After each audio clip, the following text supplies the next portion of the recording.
monetary donation, you can do that as well, or you can Venmo Conrad at Conrad-Van Order there on Venmo. And we have almost gotten to halfway to the $3,000 mark, I'm told. I think based on the food equivalency Yeah. and the It's up money, there. I think we've already gone over the food challenge. Well, whatever it is, if it's a can, if it's $1, if it's a pallet, we'll figure out a way to get it to folks who could sure use it. And we appreciate you, Jocks family, for being selfless this holiday season. We have been very busy this morning. Mike Griffith, John Talty, Buddy Martin all joined the program.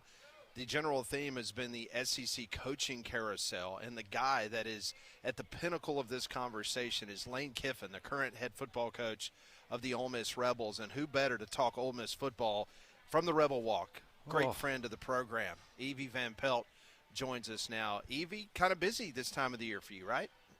Oh yeah, it's a time right now. I'll tell you that much. Oh man. All right, so you gotta help us, because obviously we're doing a live radio show, and so we're trying to monitor things that's going on around college football. And I know you were tuned in.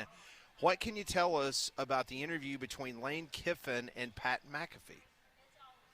Well, I tell you what, Lane seemed happy, positive, upbeat, focused on the Egg Bowl, saying how great things are there.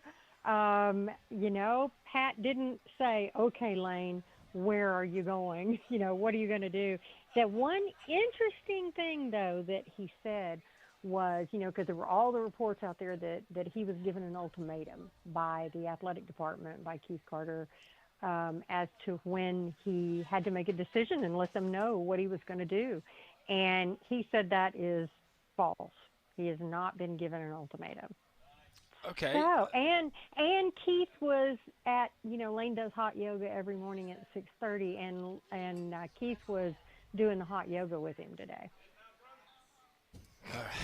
This is just so weird. It is weird. This whole thing. It's really different as I was Oxford telling turns. Molly, I was telling Molly, it's this merry-go-round, and it's just fasten your seatbelts, or, be ready for late-night tweets, be ready for anything.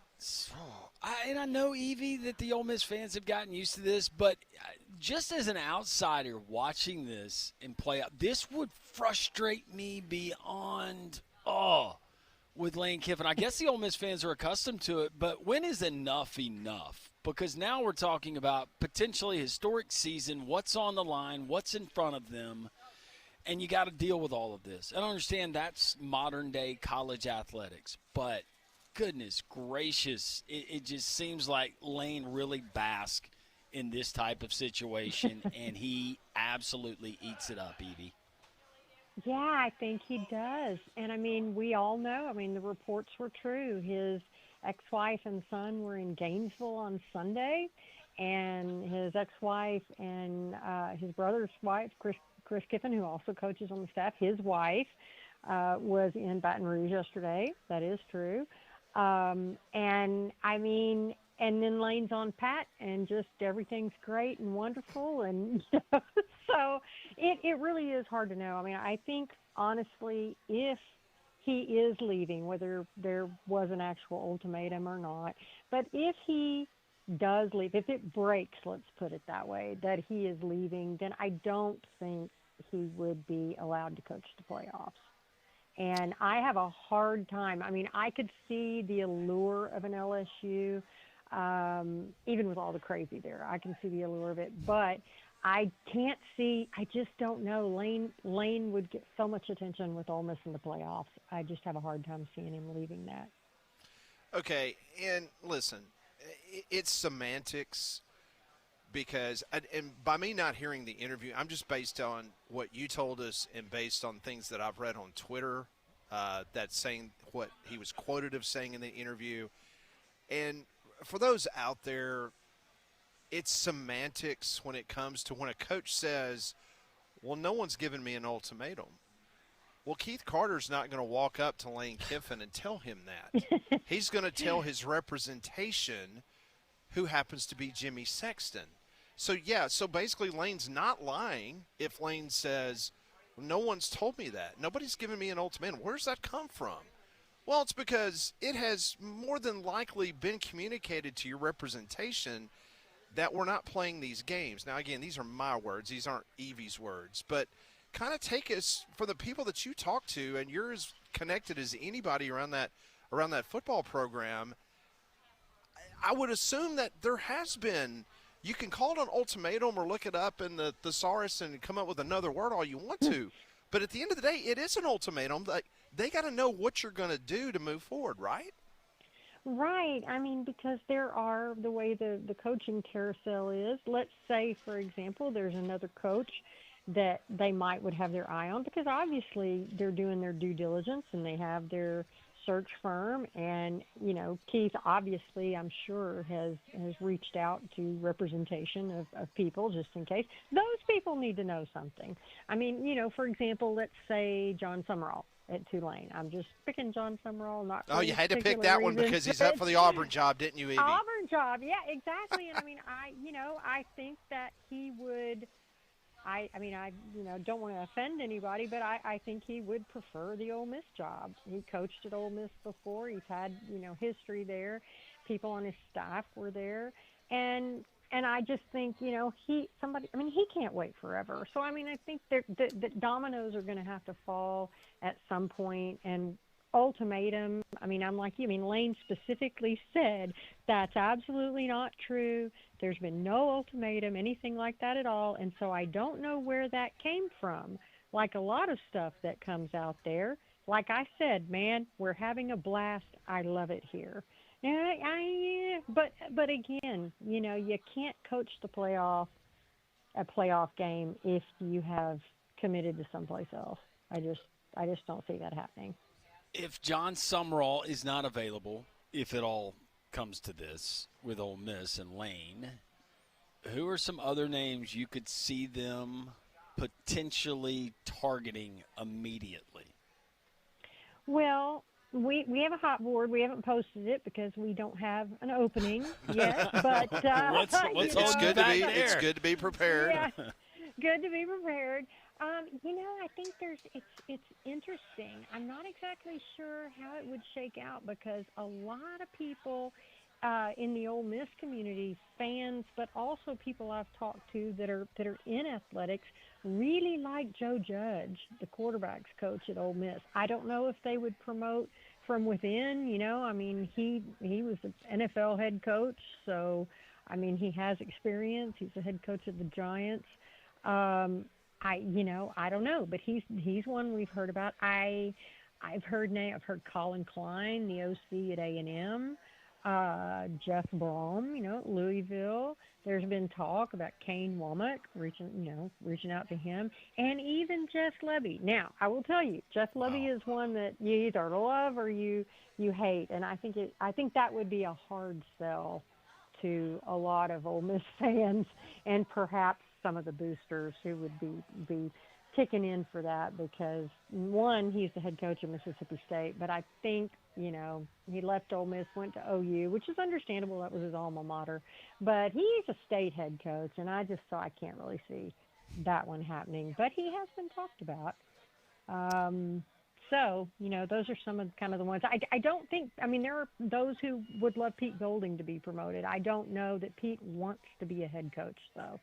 I know this summer in a fireside chat he did with Ole Miss men's basketball coach Chris Beard, he just said he loves what he's doing. He doesn't, he's had an opportunity to be head coaches places and didn't want to. So we'll see. Evie Van Pelt joins us for a couple more minutes from the Rebel Walk discussing the Lane Kiffin situation. I was reading your article at the Rebel Walk last night, and I'm just going to read the final line to our audience because I thought the whole article was extremely well written, Evie.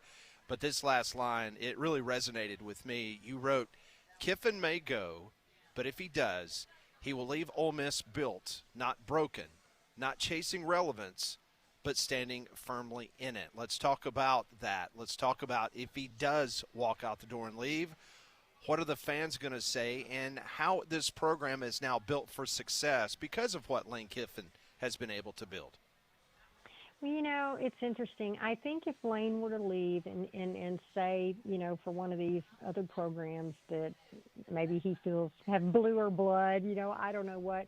But I think fans, if he handles it the right way, and not a bunch of craziness, Ole Miss fans know they're infinitely way better off than they were 6 years ago. They've had 4 10-win seasons in the last 6 years. That ties what Johnny Vaught did at Ole Miss, and he is legendary. And he did it in 25 years, and Lane's done it in 6. So the as I wrote in that article, the infrastructure is great. The collective, Walker Jones has done a fantastic job with that. Keith is an excellent AD. So the Ole Miss is infinitely better than they were in December of 2019 when Lane Kiffin came. So I think the machinery, so to speak, is all in place and working, and I do think Ole Miss would be fine. Does he get a statue if he leaves for a rival? I don't think so. I don't think so. I don't think there'll be a statue. Now, and let me take that back. If he stays and coaches the playoffs and they win the Natty, then we'll talk. That's Evie Van Pelt. You can follow her work at the Rebel Walk. Yeah, if it's a natty on the line, you let bygones be bygones. You got to go get that title if you're Ole Miss. Yeah. Right? I mean, okay, if with everything that they have at stake, I want to ask y'all, if somehow it were to break that he was leaving, would you let him coach the team in the playoffs? Absolutely not. I don't think you need to ask No me way. that question, Evie. Me No neither. way. Yeah, You no, know me well enough. That Yep. ain't happening. No. Yeah. Yeah, you're either you got your feet squarely planted on the ground and you're all in for this university and this football team, or you can hit the pavement. You can walk on. Why do I want him exposed to my locker room and the players? Yeah. not that Exactly. communication's not going to happen, but I don't need him getting Why a make it 2-week head easier? start. Yeah. Well, Right. it'll be Why interesting make it because easier? if correct me if I'm wrong, but if I saw the schedule correctly, in 2026, LSU has to come back to Oxford, correct?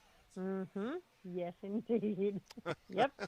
I that'd be fun. mean, that would be fun. And I mean, part of me is sitting there going, didn't Brian Kelly just sue LSU to try and get his $53 million or whatever? Yeah. So I don't even know how much money.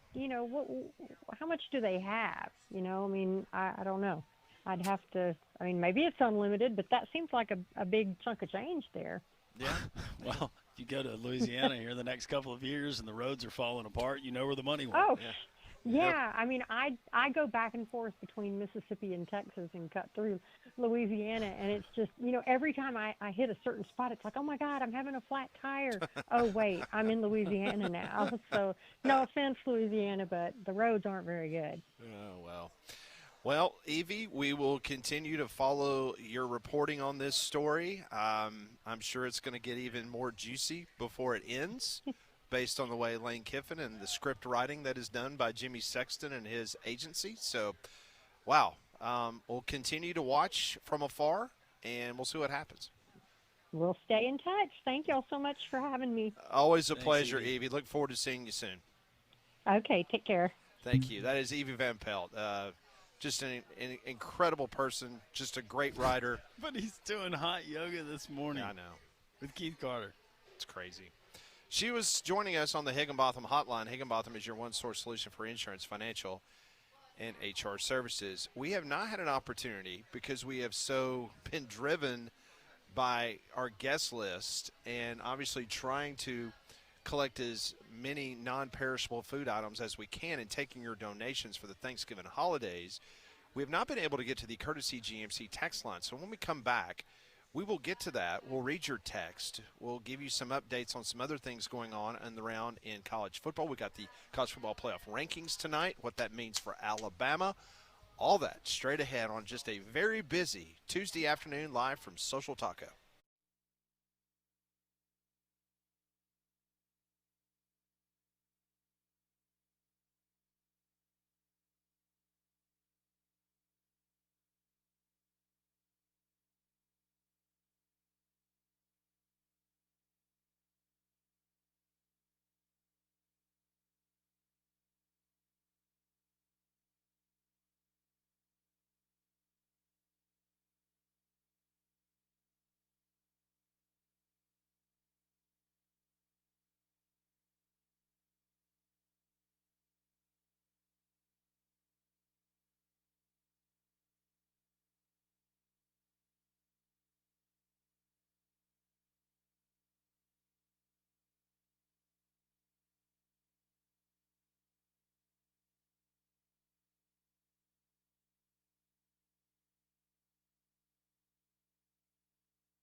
Welcome back in. It's Three Man Front. We're live at Social Taco. Come on by and see us. We'll be here until 2 o'clock. You can't miss Conrad Van Order.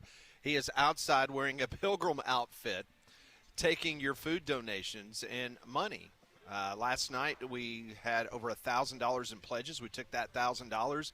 We bought food for the underprivileged. Anything that we get today, we will add to that.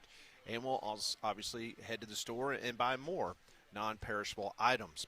As the weather turns, now's the time to get your mowers and tractors serviced for the end of the season, and Artec Tractor is the place to do it. They're your certified Mahindra servicing dealer, and just in time for hunting season, their hunter's package includes a Mahindra 1635 with loader, trailer, bush hog, tiller, and spreader, all for $0 down and just $450 per month. Artec is a full line of tractors as well as heavy construction equipment for those big jobs just north of Jasper on Highway 5 or online at artectractor.com. I understand we have somebody on the hotline. We do. Speaking in Old English, I hope. It is one Conrad Van Order, who is about 25 yards away from us, downstairs outside of Social Taco in a pilgrim outfit, but he's getting hit with all the sun. Conrad, how are you holding up? Oh, I'm doing great. The weather's fantastic. We've had some good conversation out here, and, yeah, we've been very blessed. A lot of people coming by, and we've had some people come by, ask what we're doing, and then go to a store, pick up some canned food, and bring it back already. We have I just had a nice couple laughing at me in their car as they drove by and pointing at me. Sweet. So that was fun for them. But, yeah, no, it's been great. We're up to about $600 in donations today, and then we also have an orange trash can out here that's almost filled up with food donations. So it's been a great 2 hours, and 2 more left to go. That is incredible. We know how incredible our listeners are here at Jocks, but my goodness gracious, being able to give the monetary donations and folks taking their time to drop off the non-perishable items. And listen, this is just the beginning. We've got another day tomorrow in which we're doing it, and we're doing it from the radio station. We're going to be in the parking lot. And so we invite everyone. You can see where the beaver made its first appearance. The famous beaver. We're going to be broadcasting literally feet away from the wet beaver that was trying to attack. The beaver habitat. Yes, yeah. It was trying to attack me and Landrum. BB's antennas just went up. All she heard was the last part. Yeah. Yeah, there was an actual enormous beaver. Wait, are you busy giving, is someone giving you money? What's going on? Whose Boykin Spaniel is that out there? Somebody was asking me for directions. Well, hey, you say, here's my Venmo. I'll give you directions. You see a random guy dressed in a pilgrim outfit, and you're going to stop and ask him for directions. Did you tell him that you're not OnStar, that you're there to collect money? I did not, but it looks like right now, as we are speaking, FSU Dave is approaching with some sort of bag of goodies. So I don't know what's inside, but FSU Dave is here with some donations, so that's nice to see. Well, it is also awfully nice to see. Listen, we're going to let you get back to it because this is the lunch hour, and I expect a pretty large crowd. But I want to remind everybody, tomorrow, 244 Goodwin Crest Drive in Homewood, right behind the brand-new Homewood Police Station. That's where our radio station is. We'll be set up in the parking lot. Conrad will be out there in his pilgrim outfit. He has worked with Molly. Molly has choreographed some dances that he will do tomorrow to entertain you as you come by. We've got Chubb Fathers has given us some gift cards that we're going to be able to give away to folks that give food to the underprivileged, and also Twin Peaks. Thank you so much. Thank you so much. We just had somebody drive by and hand me $400 in cash. Are you kidding? I am not kidding. Somebody literally just pulled over on the side of the road, said, "Hey, Conrad," handed me a wad of cash, and drove off. Wow, that is amazing. That is so incredible. Cannot thank our listeners enough. That is tremendous. They have been absolutely incredible, and I will even pose. I've already been asked. I will pose for pictures. I've taken pictures with dogs. I've taken pictures with men, women, everything you can think of. So I'm more than happy to continue to oblige. Why did you wait? I'm curious. Why did you decide to say I've taken pictures with men? You just said I've taken pictures with just people. Why did you have to distinguish that you took pictures with dudes? I don't understand that. Because I knew it would make y'all laugh, and we're here to have a good time. No, that's great. It did make us laugh. That's for sure. Thank you, Conrad. All right, Conrad, get back to it, man. We need more money. Let's go. Come on, Conrad. Up the game. All right, I'll give y'all an update next hour. Thanks, y'all. All right, thank you. Might have to show a little hip before it's all over. Taking pictures with guys. I'm taking pictures with men. Men with their shirts off. No, I was. He said dogs. There's a beautiful Boykin Oh, yeah, Spaniel. I saw that dog out Yeah. there. That was beautiful. Yeah, pretty dog. So you can bring your dog up here and hang out on the patio with Conrad. They'll bring a bowl of water and enjoy so- the food here at Social Taco. You know, one of my favorite things in the world is doing math. Yeah. And it looks like we're going to have to do some math when this ends at 2 o'clock. The reason why is because there is a dollar figure that will be put on the non-perishable items that we've gotten today that will go on top of the money that's been given to Venmo. Because, Molly, remind everybody the tiers that we're working with in regards to what Conrad is going to have to do in regards to the monies raised. Yeah, so the tiers that we've hit were the $100 tier, which was just the pilgrim outfit, which he's doing right now. The $500 tier, which was the dance every 15 minutes tomorrow, which he will be choreographed, and you will learn that. It'll be really good, I promise. And then the third tier was the $1,000 tier, and that was the gravy victory bath that we're going to pour on Conrad's head tomorrow. Now the fourth tier is $2,000, and it is the Thanksgiving food challenge. Pat, I think you know the details of the food that he'll have to eat. Yeah, it will be cranberry sauce that he detests. Yes. He loves corn, corn on the cob. That's no big deal. And he's going to have to eat a half of an apple pie. Using no utensils or his hands. Yes, he'll have to put his hands behind his back. And if you ever saw the movie Stand By Me, you remember the pie eating contest. That's what I'm hoping for tomorrow. He does have a nut allergy. Oh, yeah. I'm glad you told me that. Yep. So don't be slipping any pecans or anything in there. Yeah. Because then that's when things take a turn for the worse. So I think Gringo's going to be there tomorrow, though, in case he pulls a hammy or a quad during one of the choreographed Hey, dances Gringo. that Molly has. Gringo, you're there tomorrow? Gringo says he's You're in there your, tomorrow. your okay. FSU Dave just showed up with a bunch of stuff, and something smells hot and fresh out of the oven. It's for BB. Oh. He made a casserole for BB. Oh, okay.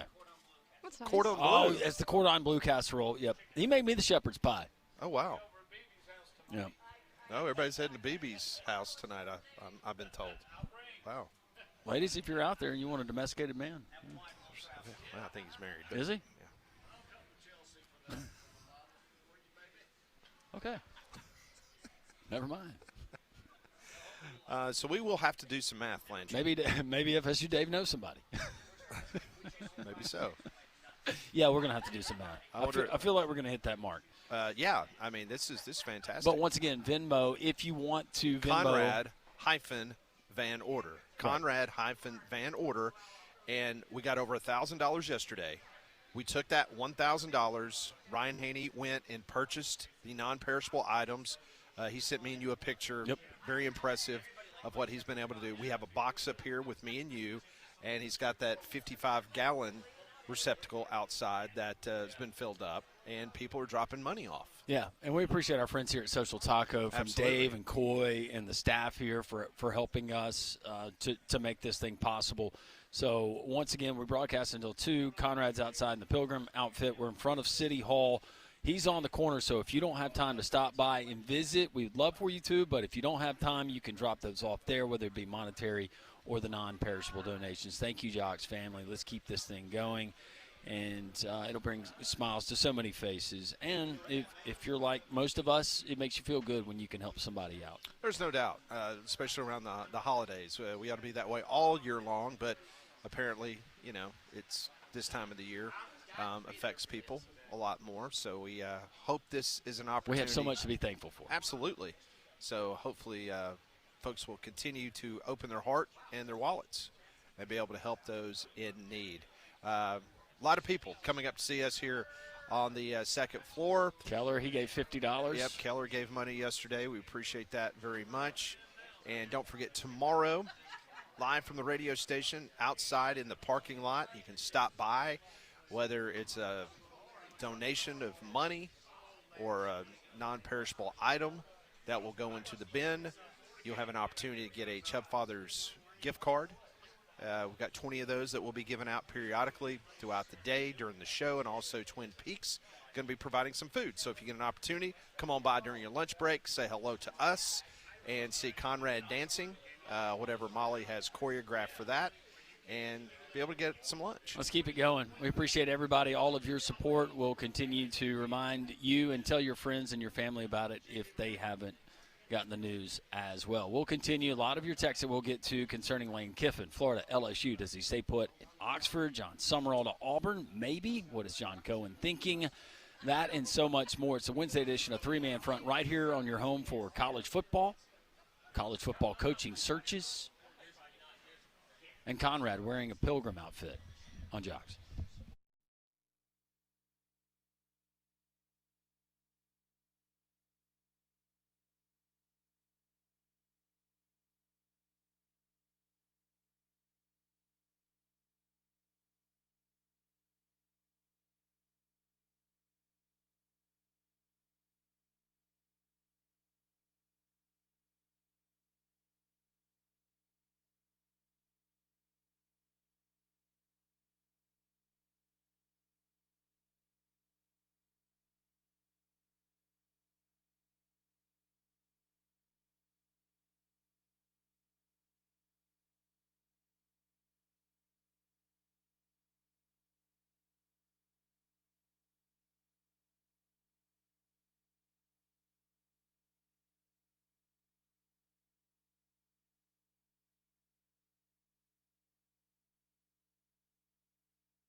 It's 12:32 here on Jocks live at Social Taco. We're up here on the Taco Terrace. A lot of our regulars are here. We appreciate everybody stopping by and seeing us. Also want to thank everyone, all the gracious listeners to Jocks, for stopping by. You can see Conrad outside dressed as a pilgrim.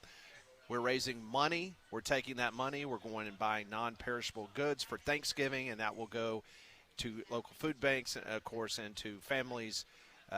We've partnered with 107.7, our sister station at Cumulus Media, and the Steve Harvey Show. They're giving away 100 turkeys. Steve Harvey. Yep, for the Thanksgiving. So we're going to take this food and add that to the 100 turkeys that are given away to the 100 families, and then we're going to take over any of the leftovers that we have, and that will be donated to local food banks. Somebody's asking right now, and honestly, I don't have a preference. I don't think we do. Either way, whatever's easier. But somebody asked on the text line, Landrum, would you guys rather have cash or actual canned goods? Either way, the cash is going to go.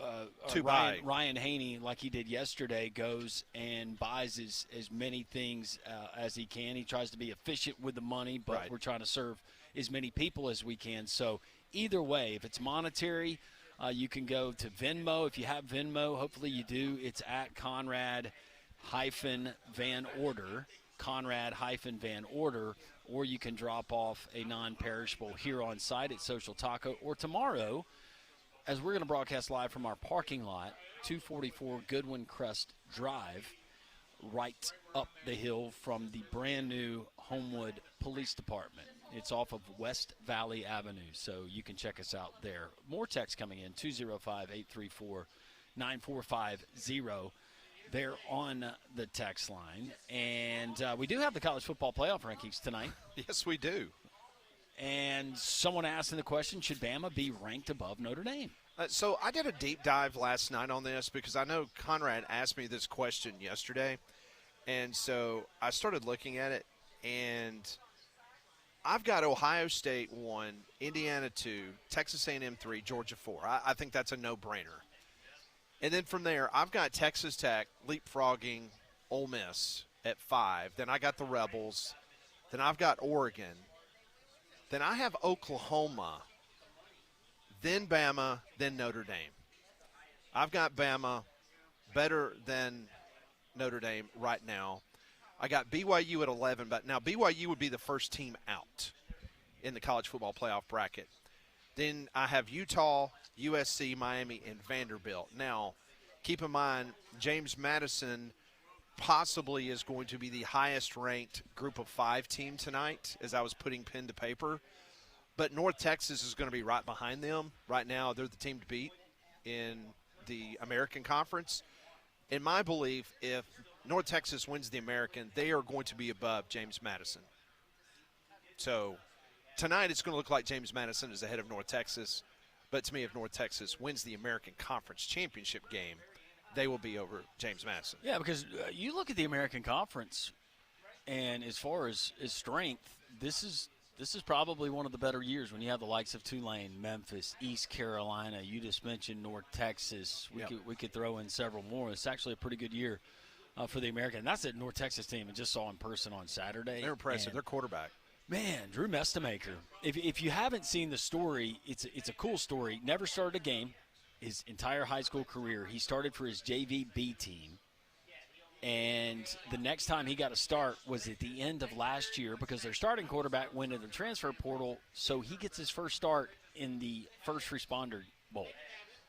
And then this year he's been setting it on fire.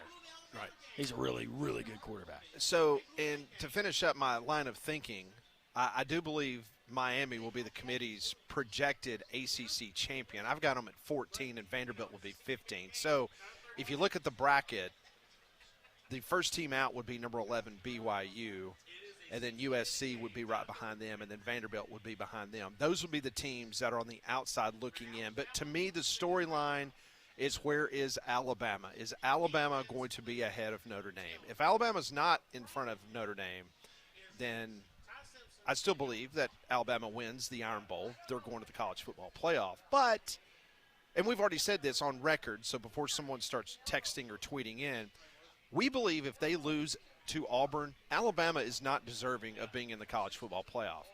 But I know that if they don't beat Auburn, that there could be some analytics out there that would potentially still have Alabama in the college football playoff. I personally believe if I was in the room, I would not vote for them to be in the college football playoff. What does it look eerily similar to what we saw last year? Well, yeah, and you bookend your season by losing to 2 mediocre football teams.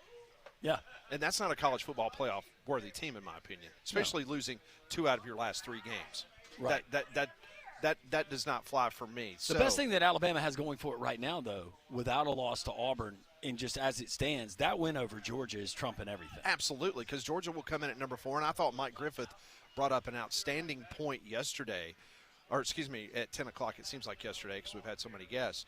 But when he was on, he brought up the fact that he believes next week, because this week Georgia's playing Charlotte, which will be a blowout win. And then Texas Tech, they're going to have a win over a Power 4 team this weekend, which then means Texas Tech, more than likely, will leapfrog Georgia next week. So Texas Tech could be number 4 next week. Uncle Jerry from Hayden texting in, Lane is like the hot blonde. She will smile and flirt with you, but you still don't have a chance to get a date. He is flirting, but he ain't leaving. Maybe so. Maybe this is all one big theatrical presentation by Lane Kiffin. I do feel like this time around, though, he is burning some equity that he has with the Ole Miss fan base. He was able to get away with it last time, but now you're publicly, it looks like, flirting with 2 other schools in the SEC, one being your rival, one of your rivals in LSU, the other being Florida, and your family is getting on jets and taking tours of the campus after. Again, I see it from Lane Kiffin's perspective. He's got to look out what's best for Lane. What throws a wrench into all of this is the timing. What Ole Miss has going for it, potentially historic season that's on the line, what's at stake. But you've got Florida, you've got LSU. They got to name a coach. Ole Miss has to know what does their future look like. All of this kind of jammed up into that log jam.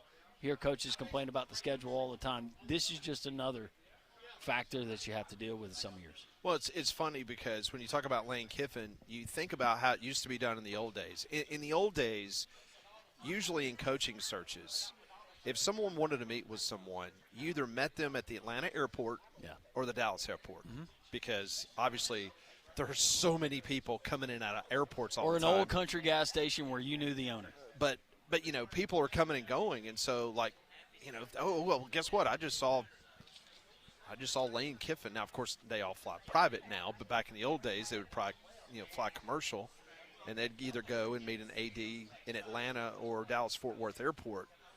And so what happened this weekend, Lane Kiffin wanted people to know what was going on. This was not hidden whatsoever about his family being in Gainesville or his family being in Baton Rouge, Louisiana yesterday. I mean, that was not hidden. That was done purposely. So is it, at the end of the day, does he stay in Oxford? And does he curry more favor with the Ole Miss people? Because maybe in his mind he's thinking, look, I got you the college football playoff, and now I'm turning down $15 million at Florida a year to stay here in Oxford, Mississippi. Like, that is going to all of a sudden make the Ole Miss people forget about the fact that you've been flirting with everybody else in the conference. But do you let your family get on a plane to go down there and visit if ultimately that's what you're trying to do? Because I started thinking about it from that standpoint too. If I'm Lane Kiffin, I could be the hero, not only doing what we're doing on the field, but I just publicly went and entertained LSU, entertained Florida. You know what happened at Auburn a few years ago. Yep. And guess what? I chose you again on this. Mm-hmm. You're still not the way I would go about it. But again, Lane's got to look out for him. And if Buddy Martin, who joined us earlier, what he heard, and he said, I'm not saying this is the truth, just what he heard, 10 years, $15 million a year from Florida. $150 million with no state income tax. Great question. Royal Payne just tweeted into the show, and he asked you a very good question. He was talking about the college football playoff. He says, the real question is, Bama makes the SEC championship game and loses to Texas A&M and has 3 losses, but would have been 10-2 without having to play that game. What do they do with a 1-loss UGA Ole Miss, 2-loss Oklahoma, and an unbeaten Texas A&M, etc.? My opinion is if Alabama gets to the SEC championship game, unless something really, really, really odd happens, like they lose 36-0, I don't think the committee is going to penalize them for losing in the SEC championship game. No, there's been enough scrutiny with the committee with the other things that people have a problem with that they're So trying you to agree get with me? right. Yeah, I totally agree with you. No, Okay. they're not that bold, not yet. So from that perspective, and based on who Royal Payne brought up on this tweet, I think the SEC stands a really good chance of getting A&M, Bama, Georgia, Ole Miss, and possibly Oklahoma. That would be 5 teams in the college football playoff based on that scenario. It's something that's real. We asked John Talty that question earlier from CBS Sports, and he kind of echoed that same sentiment. For sure. We've got more text rolling in as we continue on the Jocks text line. Our buddy Drake is asking for latest coaching odd updates from Vegas. Been trying to keep you guys updated on that. For whatever it's worth, read into it what you will. But here's the latest from our friends at betonline.ag. As far as Auburn's next head coach, John Summerall, he maintains the lead as the odds-on favorite at minus 150. DJ Durkin behind him at plus 300. Alex Golish of South Florida is now third. Kenny Dillingham of Arizona State is fourth, and then Brent Key and others. In case you were wondering about Eli Drinkwitz, a lot of smoke about Eli with the Auburn folks and some of their websites the last couple of days. Vegas has him as the 6th best odds to land that job. Penn State, Eli Drinkwitz, the odds-on favorite there. Brent Key, Trustful Zone, second, according to Vegas, at plus 300. Brian Hartline, Ohio State, plus 400. UCLA, Bob Chesney. That's interesting. From James Madison being the top guy. Jed Fish, who is currently at Washington, being second. Arkansas, Ryan Silverfield, Memphis, number 1. Alex Golish, South Florida, second. John Gruden comes in third. And then Oklahoma State, Alex Golish of South Florida has moved up as their odds-on favorite to take that job. Zach Robinson next, and then Eric Morris, who you just mentioned, of North Texas, running third, according to Vegas. Again, none of those guys could get it. It could be candidates that Vegas is not putting up on their board. I do think it is interesting, and we made mention of it last week. We had someone else bring it up during the course of this show. Lincoln Riley, if you're looking for a mystery candidate behind a door, Lincoln Riley would be a name to keep your eye on there in Los Angeles. Very much so. Well, Molly, one thing's for sure, we hate that you're not out here with us, but a lot of fun, and, of course, another great place for folks in the Birmingham metropolitan area to go visit is Big Whiskey's. Yeah, we love Big Whiskey's here. They are the great place for food of all varieties, and they have a great menu. They've got apps, salads, burgers, and steaks. Plus, they're great to go catch all the games all weekend long. Friday through Sunday, whatever it might be, college, NFL. Plus, school is back in, so you probably have a lot going on. Let Big Whiskey's do the work because they offer online ordering and curbside pickup for those busy evenings that you might have, especially this time of year. Plus, their outdoor patio and green space has great games, and it's also great for families to go and hang out. So go see them in the Stadium Trace Village off 459 near the Hoover Met. Top of the hour, we will talk to Dimitri Ravanos from SEC Unfiltered, also from Awful Announcing. All that straight ahead on Three Man Front.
It is 12:50. Welcome back into Three-Man Front. We're live at Social Taco. Come on by and see us. We'll be here until 2 o'clock. Can't miss Conrad outside in his Pilgrim outfit. Let's get to the phones, 1-800-239-WJOX. Go down to Greenville, Alabama.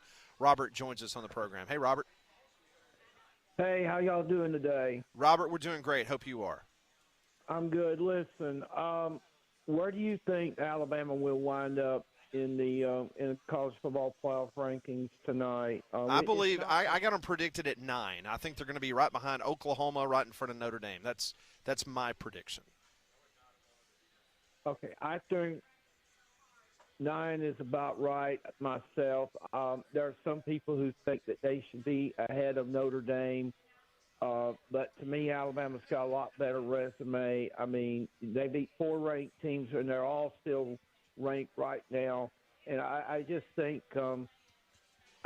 right now, because the committee takes head-to-head in consideration, and we didn't have any upsets at all, although Texas A&M came very close to losing. I just think right now 9 is probably going to be the best Alabama can do. And it was a tough loss. I mean, with all the turnovers and the areas of special teams have usually been a very good team at not turning over and covering kicks and punts, and that just didn't happen the other day. But I just have a lot of faith in this coaching staff and this football team. I just would like to see more creativity in this running game. But I think the switching Wilbur Formey to right guard and putting Michael Carroll at right tackle, I think they can get something out of that. They got a lot of positive things. They did something they hadn't done all year, and that's lose the turnover battle. And of course, I'm not a fan of these games like Eastern Illinois, but it's there for a reason, and hopefully they can take advantage of it and go to Auburn next week and take care of business. And we've seen Alabama win big games at Jordan-Hare Stadium over the years. I think Conrad pointed it out, and there are a few other instances. But you just got to take one day at a time. They bounced back against Florida State. I know it won't be easy, but I have a feeling that they're going to bounce back strong. But we'll see what happens. Robert, it should be a very interesting Iron Bowl. Alabama is 7-10 all time at Jordan-Hare Stadium, so we'll see if Alabama can overcome the voodoo that so many people claim that stadium has. They won down there the last 2 times, but there were games that went right down to the last play of the game. But right now, I would have Indiana number 1 over Ohio State. Robert, I probably would too. If I was in that room and I was voting, I probably would do that as well. But, yeah, I think it's going to be Ohio State, Indiana, Texas A&M, Georgia. Like you said, I think Bama will probably wind up 8. And I do agree with you that I think SEC's going to get at least 4, maybe 5 teams in. It's just the committee just has not done a very good job of putting emphasis on strength of schedule. It seems like it's about eye test. It's about head-to-head. It's about who did you lose to, win-loss record. I mean, it just feels like the cake is already in the oven right now. It's been taken out for Thanksgiving, and once again, the committee has not paid hardly any attention to strength of schedule, and that's why, from an Alabama standpoint, fans are feeling uncomfortable after the loss to Oklahoma, but you got to get past that game and look ahead to these last 2. And, by the way, Bama basketball plays tomorrow night against Illinois in Chicago, hopefully for a bounce-back win there in the Windy City tomorrow night. Robert, thank you for the call. Always great to hear from you. Appreciate it very much. 1-800-239-WJOX, the courtesy GMC text line, 205-834-9450. When we come back, one more hour to go. Conrad's got one more hour of standing outside taking your donations for the Thanksgiving holidays. You can Venmo Conrad at Conrad-Van Order on Venmo, or you can simply stop by your local grocery store, pick up a non-perishable item, and you can either drop it off here at Social Taco where Conrad is out front, or you can visit us tomorrow at the radio station. We'll be out in the parking lot. Our next guest, Dimitri Ravanos, is actually donated to the cause. What is Dimitri up to? There's no telling. He joins us next on Three Man Front.